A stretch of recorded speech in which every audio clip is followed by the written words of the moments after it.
Hello guys, मैं कुलदीप स्वागत करता हूं आपके अपने study channel the dream boulders में। तो गाइज अपन ने चैनल पर स्टार्ट कर रखी है क्लास 10th की बायोलॉजी, और बायोलॉजी में अपन ने चैप्टर फर्स्ट भोजन एवं मानव स्वास्थ्य स्टार्ट किया है।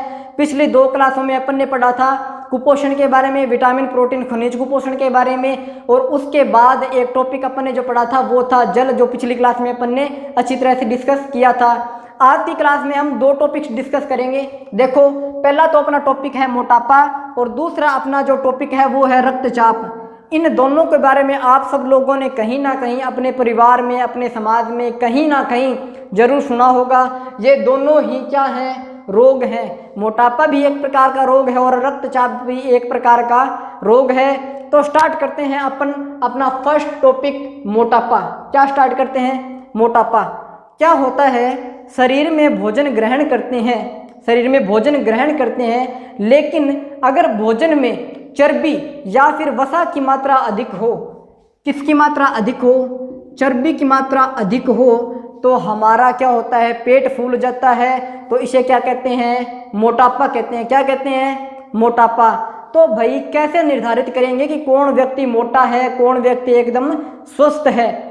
इस चीज का मापन करने के लिए, यानी मोटापे का मापन करने के लिए एक इकाई दी जाती है जिसे कहते हैं बीएमआई, शरीर भार सूचकांक या बॉडी मास इंडेक्स। क्या कहते हैं? Body mass index. तो देखो, देखते हैं बॉडी मास इंडेक्स क्या होता है। Body mass index is equal to शरीर का भार बटा शरीर की लंबाई। शरीर का भार और शरीर की लंबाई का अनुपात ही क्या कहलाता है? बीएमआई कहलाता है। बीएमआई की इकाई होती है किलोग्राम प्रति मीटर स्क्वायर होती है। क्या होती है? किलोग्राम प्रति मीटर स्क्वायर। अब देखो भाई कैसे आंकन करेंगे। हमने बीएमआई ज्ञात कर लिया कि भाई इस व्यक्ति का बीएमआई इतना है, इस व्यक्ति का बीएमआई इतना है, लेकिन कैसे डिसाइड करेंगे कि भाई व्यक्ति मोटा है कि स्वस्थ है? तो देखो, ध्यान से देखो, अगर बीएमआई का मान 25 किलोग्राम प्रति मीटर स्क्वायर है, अगर बीएमआई का मान 25 किलोग्राम प्रति मीटर स्क्वायर है तो इसे मोटापे की पूर्व स्थिति कहते हैं। यानी अब मोटापा आना शुरू हो जाएगा। और एक इकाई और याद रखनी है आपको, 30 किलोग्राम प्रति मीटर स्क्वायर। अगर बीएमआई का मान 30 किलोमीटर प्रति मीटर स्क्वायर हो जाए तो उस व्यक्ति में क्या है? मोटापा है। क्या है? उस व्यक्ति में मोटापा है। मोटापे के लक्षण हैं। अब देखते हैं मोटापा किन कारणों से बढ़ता है। भाई किन कारणों से मोटापा बढ़ता है? तो स्टार्ट करते हैं। देखो, पहला है कृत्रिम भोजन करना। क्या? कृत्रिम भोजन करना। कृत्रिम भोजन कैसे? ठेले पर खाते हो, बर्गर पिज्जा चाउमीन सब खाते हो। क्या ये कृत्रिम भोजन? जंक फूड है। क्या है? जंक फूड है। इसके बाद देखो, दूसरा कारण है अधिक चर्बी युक्त भोजन करना। अधिक चर्बी युक्त यानी ऐसा भोजन जिसमें वसा की मात्रा अधिक हो, उस भोजन का सेवन करना भी मोटापे का एक कारण है। इसका नेक्स्ट जो कारण है वो क्या है? व्यायाम ना करना। यानी अगर हम डेली एक्सरसाइज नहीं करते तो हमारी बीएमआई क्या 25 से 30 के मध्य या 30 से ऊपर चली जाती है, तब क्या हो जाता है? मोटापा हो जाता है। फिर है इसका नेक्स्ट कारण धूम्रपान एवं मदिरापान, यानी बीड़ी, सिगरेट, तंबाकू, गांजे इनका सेवन करना, और क्या? मदिरापान यानी शराब का सेवन करना। मैंने आते ही आप लोगों को बताया था कि भाई मोटापा और रक्तचाप दोनों रोग हैं। ठीक है, तो रोग के अपने शरीर पर बैड इफेक्ट्स पड़ते हैं, बुरे प्रभाव पड़ते हैं, दुष्प्रभाव पड़ते हैं। उनके बारे में चर्चा करते हैं। देखो, क्या मोटापे के दुष्प्रभाव, यानी मोटापे के क्या क्या दुष्प्रभाव होते हैं। तो पहला है इसमें हृदय रोग। क्या? हृदय रोग यानी हार्ट की जो आर्टरीज होती है उसमें ब्लॉकेज आ जाती हैं या फिर हृदय संबंधी अन्य परेशानियां हो जाती है। मोटापा हार्ट अटैक का बहुत बड़ा कारण है। ठीक है, अब देखते हैं नंबर 2 मधुमेह रोग, यानी शुगर रोग हो जाता है। नंबर 3 सब जानते हो, कैंसर। क्या? कैंसर रोग हो जाता है। उसके बाद है अवटु अल्पक्रियता रोग। क्या है? अवटु अल्पक्रियता रोग। तो देखो, अवटु अल्पक्रियता रोग होता क्या है? क्या होता है अवटु अल्पक्रियता रोग? अवटु अल्पक्रियता रोग जिस व्यक्ति को हो जाता है उसे पता नहीं चलता कि भोजन से अपना पेट भर गया या नहीं, यानी उसको कभी संतुष्टि नहीं होती, वो जानवरों के जैसे बस चरता ही चरता जाता है। अब नेक्स्ट देखते हैं निद्राकालीन श्वास समस्या। क्या? निद्राकालीन श्वास समस्या। तो सबने सुना होगा कि भाई कई बार ऐसा होता है कि जो व्यक्ति सो रहा है उसकी सांसों की गति वो धीमी हो जाती है या फिर खर्राटे आते हैं, ठीक है, इसे ही कहते हैं निद्राकालीन श्वास समस्या। मोटापा अपना क्लियर हो गया, एक बार फिर से देख लेते हैं। मोटापा, अधिक वसा युक्त भोजन करने से चर्बी बढ़ जाती है, इसे क्या कहते हैं? मोटापा। मोटापे का मापन शरीर भार सूचकांक BMI द्वारा किया जाता है। BMI होता क्या है? शरीर के भार तथा शरीर के लंबाई के अनुपात को क्या कहते हैं? BMI। इसकी यूनिट, इसका मात्रक क्या होता है? किलोग्राम प्रति मीटर स्क्वायर, किलोग्राम प्रति मीटर स्क्वायर। और बताया था अगर BMI का मान 25 किलोग्राम प्रति मीटर स्क्वायर है तो इसे मोटापे की पूर्व स्थिति कहते हैं। क्या कहते हैं? मोटापे की पूर्व स्थिति। और अगर व्यक्ति में BMI का मान 30 किलोग्राम प्रति मीटर स्क्वायर पाया जाता है तो व्यक्ति में क्या होता है? मोटापा रोग होता है। अब देखा मोटापा बढ़ने के कारण, क्या देखते हैं मोटापा बढ़ने के कारण? फर्स्ट जो इसका कारण है कृत्रिम भोजन, जंक फूड ग्रहण करना, अधिक चर्बी युक्त भोजन यानी तले भुने पदार्थों का ज़्यादा सेवन करना, व्यायाम न करना और धूम्रपान यानी बीड़ी सिगरेट गुटखे एवं मदिरापान यानी शराब का सेवन करना। नेक्स्ट देखते हैं मोटापे के दुष्प्रभाव, हृदय रोग, हार्ट डिजीज, मधुमेह रोग, शुगर, कैंसर रोग, ऑटो अल्पक्रियता रोग और निद्राकालीन श्वास समस्या। अपना मोटापा हुआ कंप्लीट। इसके बाद हम देखते हैं रक्तचाप। क्या? रक्तचाप यानी ब्लड प्रेशर। क्या? Blood pressure. हमारी बॉडी में जो नसें हैं उनमें खून का लगातार प्रवाह होता है। क्या होता है? खून का प्रवाह होता है और जिससे क्या होता है? रक्तवाहिनी। क्या? रक्तवाहिनी जो रक्त का वहन करती है यानी शरीर में पूरे रक्त को ले जाती है और वापस हृदय में लाती है, उन पर क्या होता है? दाब। क्या होता है? उन पर क्या लगता है? दाब यानी प्रेशर जनरेट होता है, जिसे क्या कहते हैं? रक्तचाप या फिर रक्त दाब कहते हैं। सबको समझ आया कि भाई रक्त द्वारा रक्त वाहिनियों की दीवारों पर डाले गए दाब को क्या कहते हैं? रक्तचाप या फिर रक्त दाब कहते हैं, ठीक है। इसके बाद है रक्तचाप मापी यानी रक्तचाप मापने का यंत्र। रक्तचाप मापने के यंत्र को क्या कहते हैं? 1 नंबर का बड़ा ही इंपॉर्टेंट क्वेश्चन है। तो देखो रक्तचाप मापने के यंत्र को कहते हैं स्फाइग्नोमैनोमीटर। क्या कहते हैं? स्फाइग्नोमैनोमीटर। क्या कहते हैं? स्फाइग्नोमैनोमीटर। नाम अच्छे से याद होना चाहिए, 1 नंबर का इंपॉर्टेंट क्वेश्चन यहाँ से आता है। नेक्स्ट देखते हैं भाई अपनी जो नॉर्मल बॉडी है, एक बढ़िया शरीर, अच्छा शरीर है, एक स्वस्थ शरीर है, तो उसका बीपी कितना होना चाहिए? उसका बीपी कितना होना चाहिए? सामान्य शरीर का जो रक्तचाप है ना, सामान्य शरीर का रक्तचाप वो होता है 120/80 mm। क्या होता है? 120/80 mm। इसके बाद 2 फैक्ट हैं, 2 बातें हैं जो याद रखनी है, याद रखते हैं। देखो सर्वप्रथम क्या, सबसे पहले 1733 ईस्वी में, कब? 1733 ईस्वी में स्टीफन हेल्स के नामक वैज्ञानिक ने, किस वैज्ञानिक ने? स्टीफन हेल्स ने घोड़े में रक्तचाप का मापन किया था। सर्वप्रथम 1733 ईस्वी में स्टीफन हेल्स ने किस जंतु में, घोड़े में किसका मापन किया था? ब्लड प्रेशर यानी रक्तचाप का मापन किया था। उसके बाद 1983 ईस्वी में, कब? 1983 ईस्वी में आए कौन? काल्पन। कौन आए? काल्पन नामक वैज्ञानिक आए और उन्होंने रक्तचाप की परिभाषा दी कि भाई रक्तचाप होता क्या है। इसके बाद देखते हैं कि रक्तचाप जो है ना 2 स्थितियां प्रदर्शित करता है। कितनी स्थितियां? 2 स्थितियां। कैसे? एक तो सामान्य शरीर के लिए देखते हैं, पहला है 120 और दूसरा है कितना? 80, है ना। तो ये 120 एक अलग स्थिति है और 80 एक अलग स्थिति है, ठीक है। इन दोनों स्थितियों के बारे में हम देखते हैं अब विस्तार से कि भाई रक्तचाप कौन सी 2 स्थितियां प्रदर्शित करता है। पहला देखो सिस्टोलिक पैमाना। क्या? सिस्टोलिक पैमाना। सिस्टोलिक पैमाना ऊपर वाली जो संख्या है ना, ये 120 स्वस्थ शरीर का बीपी है, उसमें ऊपर वाली जो संख्या 120, ये कौन सा पैमाना है?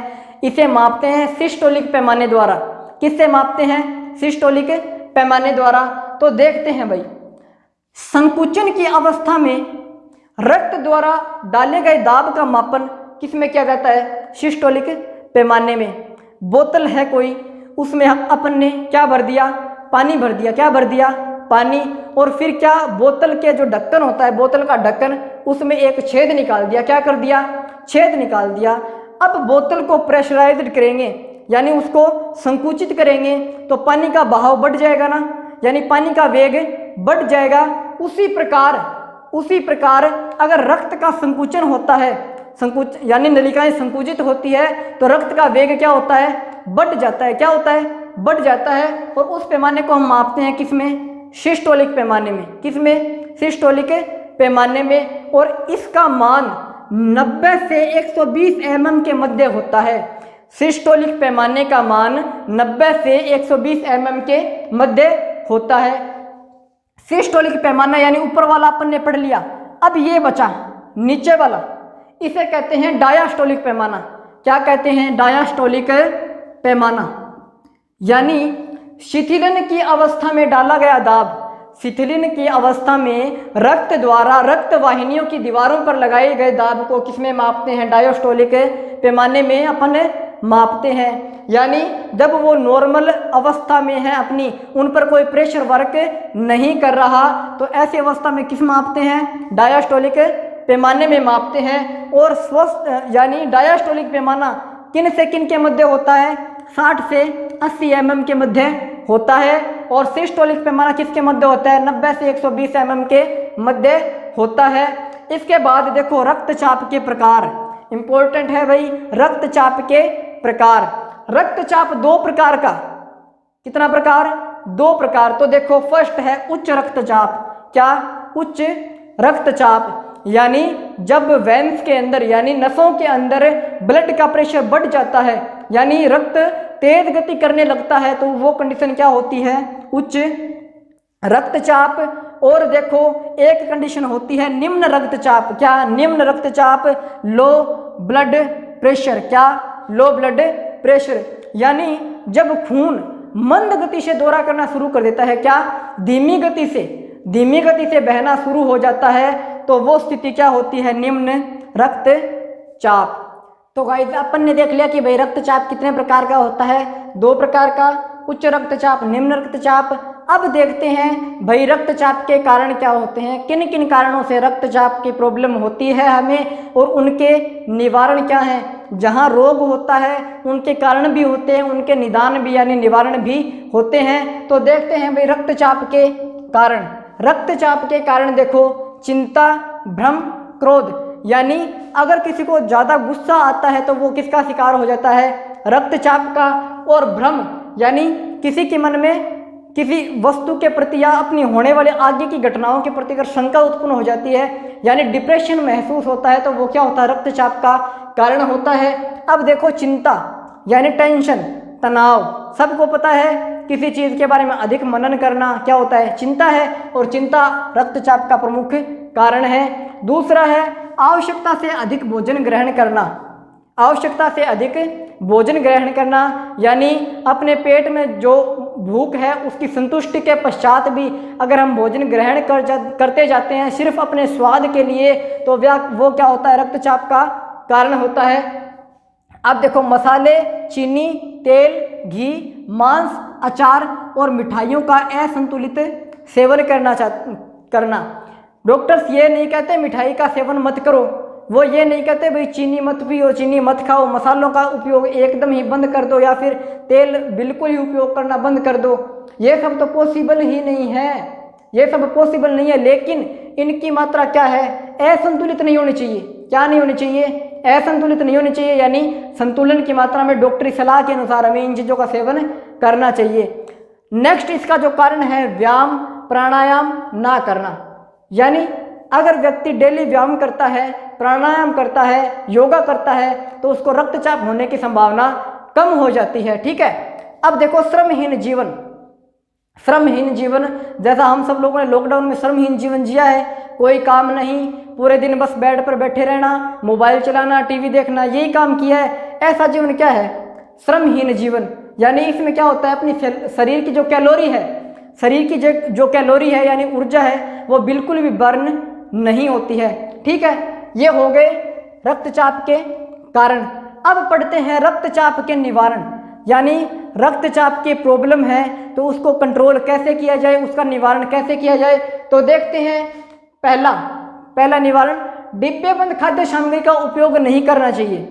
डिब्बे में देखें, मिठाई की दुकान पर हर तरह की मिठाई डिब्बे में पैक रहती है, डिब्बे में पैक रखते हैं, प्लास्टिक के डब्बे आते हैं उन्हें पैक रखते हैं, वो हम घर लाके क्या करते हैं, यूज़ करते हैं। लेकिन डिब्बा बंद खाद्य सामग्री का उपयोग अगर बंद कर दें तो रक्तचाप की समस्या से बचा जा सकता है। नेक्स्ट है, भोजन में दूध का संतुलित मात्रा में सेवन करना चाहिए। क्या, भोजन में दूध का संतुलित मात्रा में, यानी उसकी अधिक मात्रा भी नहीं होनी चाहिए, एकदम कम मात्रा भी नहीं होनी चाहिए। जितना डॉक्टर अपने को बताते हैं कि इतना भाई, जितना साइंस के फैक्ट के अकॉर्डिंग है कि इतना दूध बढ़िया है, अच्छा है अपने शरीर के लिए, उतने ही दूध का सेवन करना चाहिए। नंबर 3 देखो, वनस्पति घी का प्रयोग नहीं करना चाहिए। घी किन से प्राप्त होता है, गाय भैंस इन सब से हमें घी प्राप्त होता है। लेकिन जो वनस्पतिक पौधे हैं आज के युग में कृत्रिम विधि से उनसे क्या वनस्पतिक घी प्राप्त किया जा रहा है। वनस्पतिक घी बाजार में सस्ते रेटों पर उपलब्ध होता है, लेकिन उसका सेवन कतई नहीं करना चाहिए। अब देखते हैं नेक्स्ट, इसका जो कारण है वो है धूम्रपान व मदिरापान नहीं करना, यानी धूम्रपान और मदिरापान बंद कर देना चाहिए। ठीक है, मोटापे का अपन ने रिवीजन कर लिया था। अब चलते हैं रक्तचाप के रिवीजन पर। तो आइए, रक्तचाप यानी ब्लड प्रेशर, रक्त वाहिनियों द्वारा रक्त की दीवारों पर डाले गए दाब को क्या कहते हैं, रक्तचाप या फिर रक्तचाप कहते हैं। रक्तचाप जो मापने का यंत्र होता है, डॉक्टर के पास सबने देखा होगा, मशीन होती है जिसे वो पंप करता है, हवा भरता है, क्या करता है, पंप करता है, उसे क्या कहते हैं, रक्तचाप मापी। इसका नाम है स्फाइग्नोमैनोमीटर। क्या नाम है, स्फाइग्नोमैनोमीटर। और देखो बताया, सामान्य शरीर का रक्तचाप 120/80 mm होता है। उसके बाद बताया, 2 फैक्ट बताए थे कि सर्वप्रथम 1733 ईस्वी में किस वैज्ञानिक ने, स्टीफन हेल्स ने किस जंतु में, घोड़े में किसका मापन किया था, रक्तचाप का मापन किया था। फिर आए कार्लपन, 1983 ईस्वी में उन्होंने क्या, रक्तचाप को परिभाषित किया था। मैंने बताया रक्तचाप 2 स्थितियां प्रदर्शित करता है। कौन सी 2 स्थितियां, एक तो वो स्थिति जब धमनियां क्या होगी, धमनियां और नसें संकुचित अवस्था में होगी। किस अवस्था में होगी, संकुचन की अवस्था में। तब जो पैमाना मापा जाता है वो क्या होता है, सिस्टोलिक पैमाना। इसका मान 90 से 120 mm तक होता है, यानी ना तो 90 से कम हो सकता, ना 120 से अधिक हो सकता। रक्त वाहिनियों के द्वार में संकुचन की अवस्था में डाले गए दाब को क्या कहते हैं, सिस्टोलिक पैमाना। फिर 2 नंबर है अपना डायास्टोलिक पैमाना। क्या, डायास्टोलिक पैमाना, शिथिलन की अवस्था में, जब धमनियां और नसें किसी भी दाब में नहीं है, प्रेशर में नहीं है, संकुचन की अवस्था में नहीं है, तब जो पैमाना मापा जाता है वो क्या होता है, डायास्टोलिक पैमाना। इसका मान 60 से 80 mm के मध्य होता है। फिर क्या पढ़ा, रक्तचाप के टाइप, यानी 2 प्रकार का होता है रक्तचाप, उच्च रक्तचाप और निम्न रक्तचाप, high blood pressure and low blood pressure. High blood pressure, क्या, हाई ब्लड प्रेशर, यानी रक्त जब अपनी नॉर्मल गति से अधिक बढ़ाकर गति शुरू कर देता है, यानी अपना वेग बढ़ा देता है, तो ऐसी अवस्था उच्च रक्तचाप। और उसके बाद जब रक्त सामान्य गति के अलावा धीमी गति, उससे भी धीमी गति शुरू कर देता है, तो वो क्या कहलाता है, अवस्था निम्न रक्तचाप। तो मैंने बताया था कि रक्तचाप एक रोग है, इसके कारण भी होंगे और निवारण भी होंगे। कारण जस्ट अभी अपन ने पढ़े थे, एक बार रिवाइज करते हैं। रक्तचाप के कारण क्या है, चिंता, भ्रम, क्रोध, आवश्यकता से अधिक भोजन का सेवन करना, मसाले, चीनी, तेल, घी, मांस, अचार और मिठाइयों का असंतुलित सेवन करना। इसके बाद है व्यायाम न करना, प्राणायाम, योगा, ध्यान न करना। व्यायाम, प्राणायाम, योगा, इन सब के बारे में जानते हो, किसकी देन है, अपने भारत की देन है। और योग गुरु बाबा रामदेव अब इसको पूरे विश्व में फैला रहे हैं। अब देखो रक्तचाप के निवारण यानी ब्लड प्रेशर के सॉल्यूशन क्या है, डिब्बेबंद खाद्य सामग्री का उपयोग बंद कर देना चाहिए, भोजन में दूध का संतुलित सेवन करना चाहिए। क्या, संतुलित सेवन करना चाहिए। फिर है वनस्पति घी का उपयोग नहीं करना चाहिए। और नेक्स्ट अपना है धूम्रपान और मदिरापान क्या करना देना चाहिए, सेवन बंद करना चाहिए। तो गाइस मिलते हैं नेक्स्ट क्लास में, तब तक के लिए खुश रहिए, आबाद रहिए, पढ़ते रहिए, जुड़े रहिए हमारे साथ। Bye bye, tata, thank you.